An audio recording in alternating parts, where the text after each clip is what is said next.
मथुरा वृंदावन नगर निगम की mayor in दिनों काफी चर्चाओं में है। राधा ऑर्चिड में 3 दिन पहले हुए एक सिविल इंजीनियर पर बालिका के साथ छेड़छाड़ की घटना के मामले में कॉलोनी के लोगों ने मेयर के आवास पर आक्रोश जाहिर किया था। इस घटना के बाद पुलिस ने मामला दर्ज कर लिया। पुलिस राधा ऑर्चिड में बालिका के साथ हुई घटना के संबंध में इन्वेस्टिगेशन कर रही है। मथुरा के मेयर विनोद अग्रवाल ने कहा है कि कानून अपना काम करता है, लेकिन कुछ लोगों ने षड्यंत्र के तहत उनके आवास पर आकर हंगामा कर महिलाओं को आगे किया, जिससे उनकी छवि खराब करने की कोशिश की जा रही है और उन्हें अपने ऊपर हमला होने का खतरा बना हुआ है। इसलिए वे सुरक्षा की मांग भी करते हैं। सुनिए मथुरा के मेयर की जुबानी कि उन्होंने राधा ऑर्चिड की घटना को लेकर क्या कुछ कहा है। इस वक्त हम मौजूद हैं मथुरा वृंदावन नगर निगम के मेयर विनोद अग्रवाल साहब के साथ। पिछले 2-3 दिन से काफ़ी चर्चाओं में रहे हैं, क्योंकि एक मामला ऐसा रहा कि एक सरकारी इंजीनियर द्वारा किसी बालिका पर छेड़छाड़ का आरोप सरकारी इंजीनियर पर लगा था। उसके बाद एक माहौल ऐसा बन गया और इस कॉलोनी में, जो राधा ऑर्चिड में मेयर साहब रहते हैं और जो अधिकारी था वो भी राधा ऑर्चिड में ही रहते हैं, उसे लेकर काफ़ी ऐसा हंगामा रहा और पब्लिक का आक्रोश वो मेयर साहब की तरफ भी आया। आज हम बात करेंगे इस पूरे मामले को लेके कि आखिर इस तरह की परिस्थितियां कैसे बन गई, घटना किसी के द्वारा की गई और आक्रोश आपकी तरफ आया। पिछले 2-3 दिन पहले से काफ़ी मामला हॉट चल रहा है कि एक इंजीनियर पर आरोप लगा कि एक बालिका के साथ छेड़छाड़ की है और पब्लिक का आक्रोश आपकी तरफ आ गया। तो इस तरह का माहौल कैसे बना? देखिए, एक एक्सीएन सिविल हमारे यहाँ लगभग जुलाई में ट्रांसफ़र होकर आए थे। शायद उनका मोद नारायण झा नाम है। मैं तो झा साहब के नाम से मेरे पास सेव भी है, झा साहब ही कहता हूँ मैं। और 15-20 दिन बाद चर्चा के दौरान उन्होंने ये कहा, सर मैं फैमिली को नहीं ला पा रहा हूँ क्योंकि यहाँ मुझे मकान नहीं मिला है। तो एक फ्लैट हमारा पीछे खाली पड़ा है जो स्टाफ वगैरह के लिए हमने रख रखा है। कभी हम लेट हो जाते हैं, स्टाफ उसमें रात को स्टे कर लेता है। तो मैंने कहा आप उसको फ्लैट को देख लीजिए, अगर आपको सूट करता है, लेकिन एक कमरा उसमें स्टाफ के लिए, हमारे स्टाफ के लिए आपको रिजर्व रखना पड़ेगा। क्योंकि पहले एक घटना ऐसी हो गई थी कि एक व्यक्ति को हमने दे दिया था, तो हमारा स्टाफ रात को रुका। हम किराए वराए नहीं लेते, वैसे ही दे देते हैं। तो रात को हमारा स्टाफ रुका तो वो बोला कि साहब हमारे यहाँ तो फैमिली आई हुई है और मैं तो नहीं दे पाऊँगा। अब हम दुविधा में कि हमारा फ्लैट और अब बेचारा स्टाफ कहाँ रुकेगा। तो रात में यहाँ बाहर सोना पड़ा उसको, क्योंकि घर के अंदर भी नहीं सुला सकते सिक्योरिटी के नाते। तो हमने कहा आप देख लीजिए, एक कमरा हमारे लिए रिजर्व, स्टाफ के लिए रिजर्व आपको रखना पड़ेगा, ये हम आपसे पहले से बता के दे रहे हैं। बोले उसने देखा फ्लैट और उसने कहा ठीक है सर, मेरा काम चल जाएगा, मुझे कोई दिक्कत नहीं है। एक कमरा जब आप कहेंगे तो उनके लिए रिजर्व रहेगा स्टाफ के लिए, कभी हम मना नहीं करेंगे। और मैंने कहा जब तक आपको मकान नहीं मिलता है, मकान आप ढूंढते रहिए, जब मकान मिल जाए तो उसमें शिफ्ट कर लीजिए, इसको छोड़ दीजिएगा। तो बोला ठीक है सर। वो रह रहा था, पता नहीं 10 तारीख को शाम को 7 बजे के करीब हमारे पास कॉल आई कि आपने कोई किराएदार रखा है क्या। हमने कहा किराएदार तो नहीं है, लेकिन हाँ मान लीजिए किराएदार है, रखा, लाइसेंस ही हमारा ही है। तो बोले कि उसने यहाँ बच्चियों के साथ गलत काम किया है। तो मैंने कहा आप पुलिस को बुलाइए और उसको हैंड ओवर कर दीजिए, गलत काम किया है तो सज़ा भुगतेगा। बोले इतनी बात हुई। फिर उसके बाद 8-10 महिलाएं यहाँ आ गई, तो बोली कि आपने वो ऐसे कैसे रख लिया, उसको वेरिफिकेशन। मैंने कहा गजेटेड ऑफिसर है, उसका वेरिफिकेशन तो सरकार करती है, हम क्या करेंगे उसका वेरिफिकेशन। अगर कोई सामान्य आदमी होता तो हम देते भी नहीं है, और देते तो जानकारी रखते, कोई पर्चित के माध्यम से या किसी प्रकार से रखते। गजेटेड ऑफिसर का वेरिफिकेशन कोई नहीं किया जाता। तो अब वो महिला हैं, महिलाओं से ज़्यादा कुछ कह भी नहीं सकते, वो सारी महिलाएं बोलती रहती है। तो मैंने ये भी कहा, मैंने कि सुनाई क्या देगा, आप सारी बोल रही हैं एक साथ, आप धीरे धीरे एक एक करके बात करिए, जिससे कि मैं अपनी बात समझा सकूँ, आप मुझसे अपनी। आप बेसिकली तो आप 112 पे कॉल करिए। आपको ऐसा लगता है कि उसने गलत काम किया है बच्चियों के साथ, मैं भी आपके साथ खड़ा हूँ और ये नहीं होना चाहिए, ये बिल्कुल निंदनीय काम है। मैं आपके साथ खड़ा हूँ, हर कदम पे आपके साथ खड़ा रहूँगा, लेकिन आप 112 पे कॉल कर दीजिए। क्योंकि अभी आप मान लीजिए थाने पे FIR करती हैं, तो आप फिर ये सोच भी सकती हैं कि थाने पे प्रेशर पड़ सकता है, क्योंकि अधिकारी है। तो आप 112 पे कॉल करिए, वो लखनऊ से मॉनिटर होती है, बड़ी सेफ FIR होती है और त्वरित कार्रवाई होती है उस पर। कुछ महिलाओं का यहाँ आना और आपसे उस घटना के बारे में बताना और उसके फिर कुछ देर बाद भीड़ का आ जाना और हंगामा आपके द्वार पे करना, इस गैप में समझ में नहीं आ रहा है कि आपके द्वारा क्या कहा गया और फिर उनमें ऐसे आक्रोश पैदा हो गया। नहीं, मैंने यही कहा, मेरे पास रिकॉर्डिंग भी है गोविंद जी, यहाँ कैमरा लगा हुआ है हमारा बाहर, उसमें रिकॉर्डिंग भी है, सारी चीज़ें हैं। और उन लोगों ने भी रिकॉर्डिंग की, उनके साथ 2-3 लड़के थे, उन्होंने रिकॉर्डिंग की, एक महिला ने और एक बच्चे ने रिकॉर्डिंग की। मैंने कहा आप रिकॉर्डिंग देखिए। वो मुझसे कह रहे थे आपने ये कह दिया कि आपकी गली का मामला है। मैंने ये नहीं कहा, मैंने ये कहा कि उस क्षेत्र में घटना हुई है, मुझे यहाँ मैं कैसे उसको कंफर्म कर सकता हूँ कि ये घटना हुई है। आप लोगों को कंफर्म है, आप विक्टिम है, आप 112 पे कॉल करिए, मैं आपके साथ खड़ा हूँ, हम लोग आपके साथ हर कदम पे खड़े रहेंगे। अगर घटना उसने दुष्कर्म या कोई भी क्राइम किया है तो उसकी सज़ा उसे भुगतनी पड़ेगी, ये मैं आपको एंश्योर करता हूँ। अब वो कहने लगी कि नहीं आप करिए, आप महापौर हैं। तो मैंने कि महापौर होने के नाते मेरी जिम्मेदारी और बढ़ जाती है कि हम सही बात को ही आगे बढ़ाएं, कोई किसी की सुनी सुनाई बात को आगे नहीं बढ़ाएं, ये मेरी जिम्मेदारी और बढ़ जाती है। बाकी तो मैं जैसे आप सामान्य रेजिडेंट हैं यहाँ के, ऐसे ही मैं सामान्य रेजिडेंट हूँ। लेकिन इतना बड़ा विरोध के आपके खिलाफ जमकर नारेबाजी हुई, आपके वो जो बोर्ड लगा हुआ है उसको मिटा दिया गया, और इतना आक्रोश आखिर कैसे हुआ? घटना करने वाला कोई और आक्रोश आपके खिलाफ, तो ये चीज़ समझ में नहीं आई। देखिए, ये कुछ हमारे जो विरोधी होते हैं, विरोधी पार्टियों के लोग भी होते हैं, कुछ हमारी पार्टी में भी हमारे विरोधी होते हैं, कुछ समाज में हमारे विरोधी होते हैं। उन लोगों को एक अवसर दिखाई दिया है इसमें, लेकिन इस अवसर में उनको ये नहीं मालूम कि उन्होंने कितने बड़े क्राइम कर दिए हैं। उन्होंने सरकारी संपत्ति को नुकसान पहुंचाया है। उनके बीच में से जब भीड़ बाद में आई, मुझे ये भी कहा गया कि आपको जान से भी मार दिया जाएगा, आप बहुत ज़्यादा अपने आप को बड़ा ना समझें। तो इस तरीके के क्राइम उन्होंने करे। लेकिन मैं मानता हूं कि ये राजनीतिक जीवन में ये चीज़ें चलती हैं, सार्वजनिक जीवन में और राजनीतिक जीवन में ये चीज़ें चलती हैं, इसलिए मैं इनको इग्नोर कर रहा हूं। लेकिन वो बड़े 2 क्राइम कर चुके हैं, एक तो मेरे घर पे हमला, दूसरा ये कहना कि आपको मार दिया जाएगा, आप बहुत ज़्यादा अपने आप को बड़ा ना समझें, और तीसरा सरकारी संपत्ति को नुकसान पहुंचाना है। लेकिन मैंने उन चीज़ों को अभी इग्नोर कर रखा है, आइसोलेट कर रखा है। अगर कभी आवश्यकता पड़ी तो निश्चित रूप से उनके खिलाफ कार्रवाई की जाएगी। सारी रिकॉर्डिंग मौजूद है, सारे तथ्य मौजूद हैं। लेकिन ये विरोधियों के द्वारा जो मेरी छवि धूमिल करना चाहते हैं, मेरी जो प्रतिष्ठा है और मुझे जो बड़ी जीत जनता ने दी, 1,10,529 की जीत गोविंद जी, एक बहुत बड़ी जीत होती है। प्रदेश में शायद दूसरे-तीसरे नंबर की जीत थी, वह मुझे जनता ने इतना आशीर्वाद और प्यार दिया, उसको लोग पचा नहीं पा रहे हैं। वो लोग मेरे खिलाफ, उन लोगों ने षड्यंत्र किया। अब इस पूरा मामला है अभी तक, देखिए, मुझे पता नहीं कि पीड़िता के साथ क्या हुआ क्या नहीं हुआ, ये जांच का विषय है। मैंने कप्तान साहब से भी कहा, SHO साहब से भी कहा कि आप वहाँ लगे हुए क्योंकि आजकल लगभग क्योंकि ये पॉस कॉलोनी है, हर घर पे कैमरा होता है। पिछली बार भी ये कोई व्यक्ति यहाँ आ गया था तो हर घर में कैमरा निकला था, जहाँ जहाँ वो घुसा वहाँ कैमरे में रिकॉर्ड है। आपके पास भी सूचना आई होगी। तो मैं नहीं मान सकता कि वहाँ आसपास जो रेजिडेंट हैं, जो मकान हैं, उनमें कैमरा नहीं हो। 3 कैमरे की तो मेरे पास सूची है, जो मैंने कप्तान साहब को भेज दी, SO साहब को भेज दी कि ये 3 कैमरे हैं। इसके अलावा पीछे की लाइन में और कैमरे होंगे, क्योंकि पार्क है, 2 लेन तो पार्क में बीच की गिर गई, 1 लेन इधर और 1 लेन उधर, सामने आमने की 2 लेन है। 1 लेन में 3 कैमरे की लिस्ट मैंने उनको भेज दी।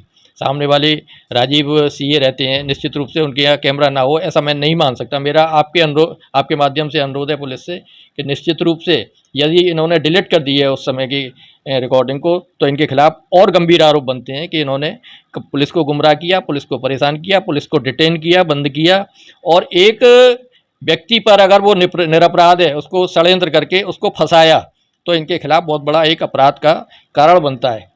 लेकिन कहाँ तक पहुंची अभी? लेकिन यदि तथ्य सही है तो उस व्यक्ति को निश्चित रूप से सज़ा मिलनी चाहिए, विक्टिम को उसके खिलाफ खड़ा होना चाहिए। ऐसा नहीं कि हम किसी को मारें और फिर छोड़ के भग जाएं, ऐसा कभी सभ्य समाज में नहीं करना चाहिए। मैं क्राइम के विरुद्ध भी हूँ, अगर क्राइम हुआ है तो उसको सख्त सज़ा मिलनी चाहिए, लेकिन उसको अगर झूठा फंसाया गया है तो इन व्यक्तियों के खिलाफ कार्रवाई होनी चाहिए जिन्होंने ये प्रोपेगेंडा रचा और इतना बवाल उस व्यक्ति के खिलाफ मचाया। उसको बेचारे को बेचारा तो नहीं, सॉरी मैं गलत शब्द निकल गया है, उसके आधार तो जब बनेगा जब वो अगर निरपराध होगा तब बेचारा बनेगा।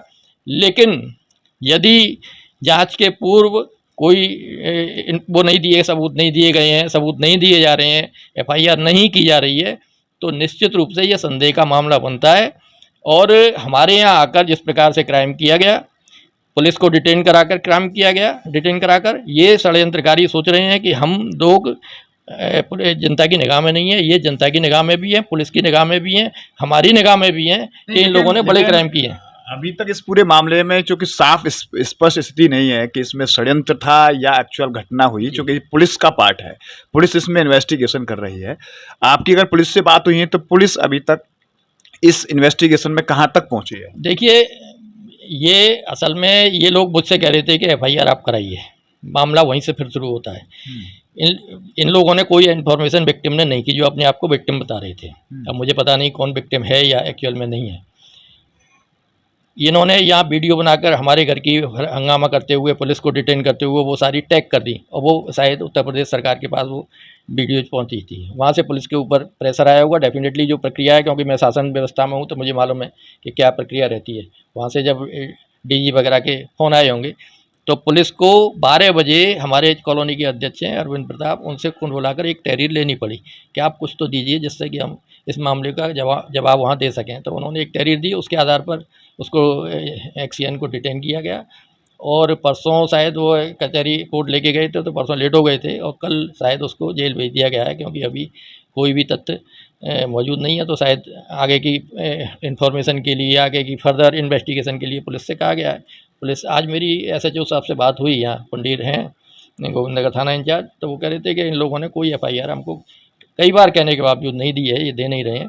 तो वो तो अगर विक्टिम भी है तो वो क्राइम भी है, तो वो उसको कुछ नहीं हो पाएगा। लेकिन मेरे साहब, इस तरह का आक्रोश बन जाना अपने आप में, ये किस दिशा में जा रहा है राजनीति और आपका क्षेत्र?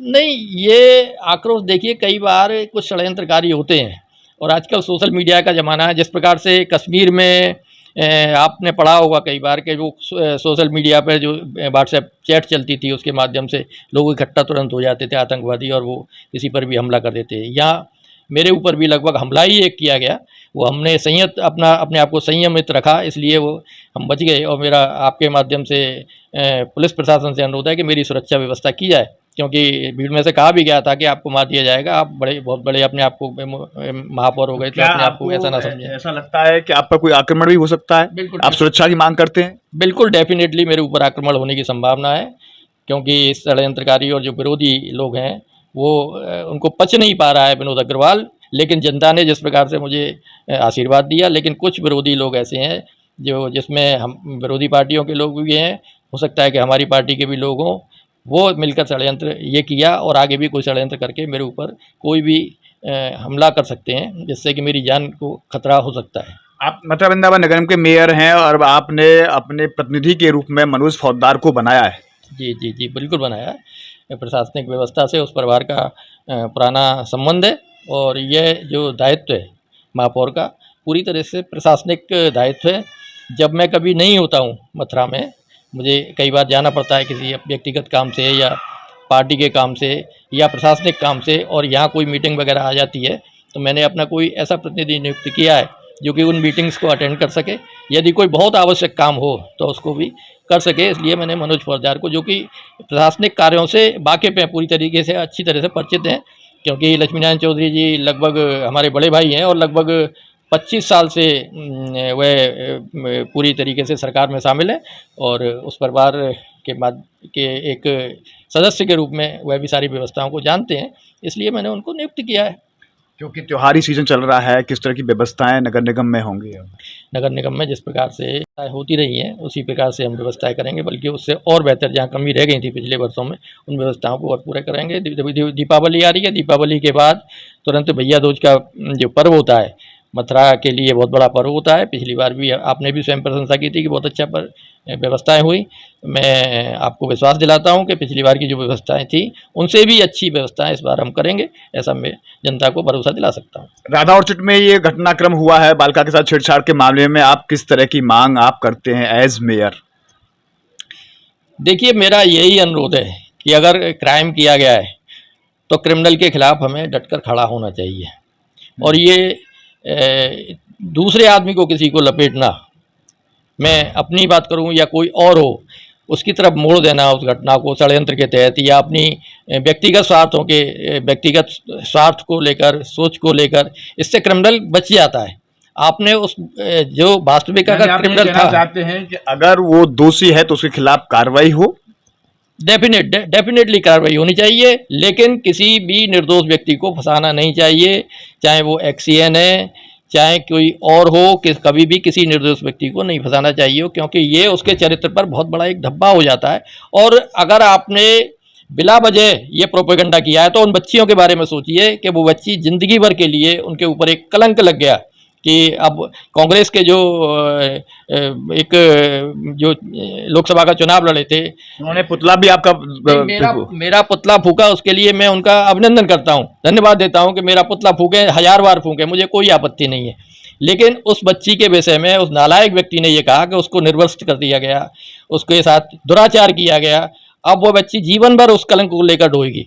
ये सोचिए कि उसने कितना बड़ा गलत काम किया अपने राजनीति के डायलॉग को लेकर। ये इस तरीके की चीज़ें जनता में नहीं होनी चाहिए। और मैं योगी जी, अपने माननीय मुख्यमंत्री जी से अपील करता हूँ कि ऐसे व्यक्ति के खिलाफ सख्त से सख्त कार्रवाई की जाए, क्योंकि बिना तथ्यों के उसने इतनी घिनौनी बात उस बच्ची के लिए कह दी।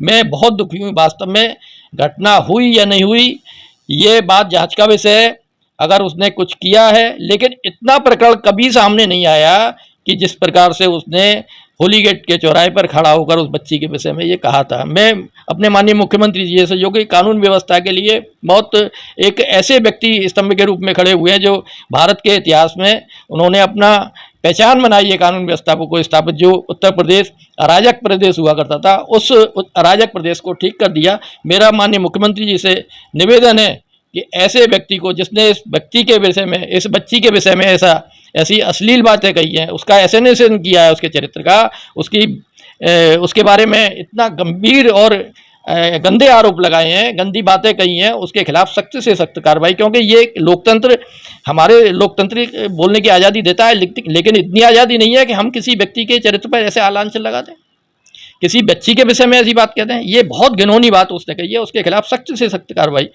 माननीय मुख्यमंत्री जी से मैं अपील करता हूँ, पुलिस के द्वारा करनी चाहिए। और किसी भी व्यक्ति को, किसी निर्दोष को फंसाना नहीं चाहिए, और किसी ने अपराध किया है तो उसके खिलाफ डटकर खड़ा होना चाहिए, तभी हम कानून व्यवस्था पर नियंत्रण कर पाएंगे। धन्यवाद। इस तरह हमारे साथ रहे मथुरा वृंदावन नगर निगम के मेयर विनोद अग्रवाल साहब। राधा जो ऑर्चिड है उसमें एक घटना पिछले 3 दिन पहले होती है, जिसमें एक एक्सियन पर एक बालिका के साथ दुराचार करने का आरोप लगाता है। इसी दौरान भीड़ मेयर साहब के आवास पर पहुंचती है और वहां काफी हंगामा होता है। इस पूरे मामले में मेयर ने कहा है अगर दोषी है तो उसे दंड मिलना चाहिए, और निर्दोष है तो जिन लोगों ने प्रोपेगेंडा किया है उनके खिलाफ भी कार्रवाई होनी चाहिए। अब देखना होगा कि आखिर पुलिस की इन्वेस्टिगेशन में राधा ऑर्चिड में जो घटना हुई है आखिर उसकी सत्यता क्या है। बहरहाल मेयर ने यह भी कहा है कि उनके खिलाफ इस तरह का एक षड्यंत्र और उनकी छवि को खराब करने का माहौल बनाया गया है। उन्हें अपनी जान का भी खतरा है, वो सुरक्षा की भी अपनी मांग करते हैं। न्यूज़ का पर्सन दीपक गुप्ता के साथ गोविंद भारद्वाज।